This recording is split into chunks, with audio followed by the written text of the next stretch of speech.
Well, in response to some comments and a lot of private comments that I get in my emails, I decided to make this video talk about some things like some of the environmental features or whether you can fake videos. This is in response to my video Orbs and Plasmoids and some of the comments that have been made.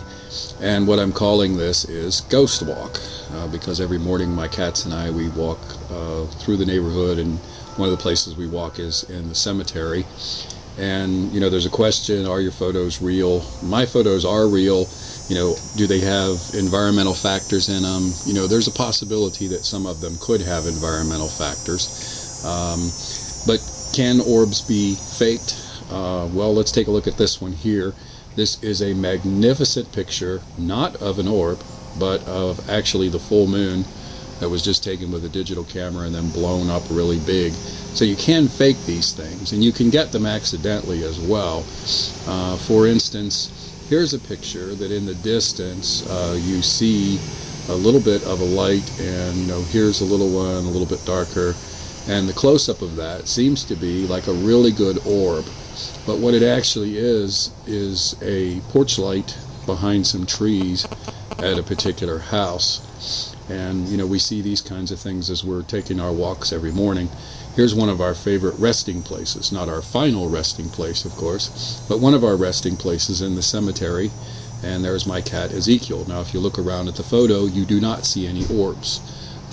When I take photographs, I have a tendency to get a sense of what's going on, and when I sense an orb, I go ahead and take the shot. If I went ahead and took this shot, I was not sensing anything, and as you see, there's nothing in the picture.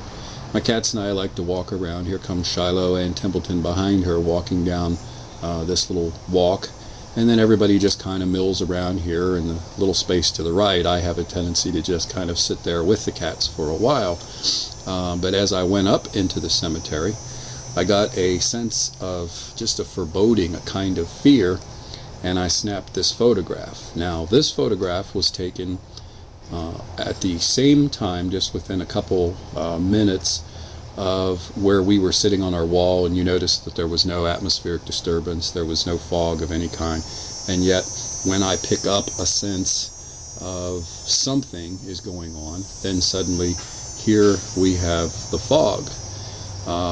Here is a place behind my house where it's a very peaceful place. It's a little alley, and I had a sense like something was here, and I felt like I should tilt the camera up. Now if you look up at the very top here, you'll see that there is some type of an orb. Now I don't know whether you're going to be able to see this on YouTube or not, because it's rather faint, but here's a blow up. If you look just to the right in the bottom, there's actually another orb, but it's very faint. So there's actually two of them. This is the one, and these are authentic orbs. Now here's one that was taken a couple days prior. You see Shiloh standing on a tombstone, and hiding behind the flowers is my tomcat Zeke, and then the arrows indicate various orbs that are just kind of floating around and just kind of watching and I guess seeing what we're doing. This is one of my favorite photos here. If you see my three cats all equally spaced apart, which is about the same distance as a cat aura, the normal aura that goes out, you'll see Templeton in the front, and then Shiloh, and then Zeke, and then where the arrow indicates, there's a little orb, and it just seems to be following right along with the cats at the same distance and everything else. So these are just some photos I wanted to show you after a long night of ghost hunting. I have a tendency to look a little bit like this, while the cats take a little bit more of a restful approach. If I can adopt this approach, then we'll make some more ghost walk videos. Until then, we'll see you later.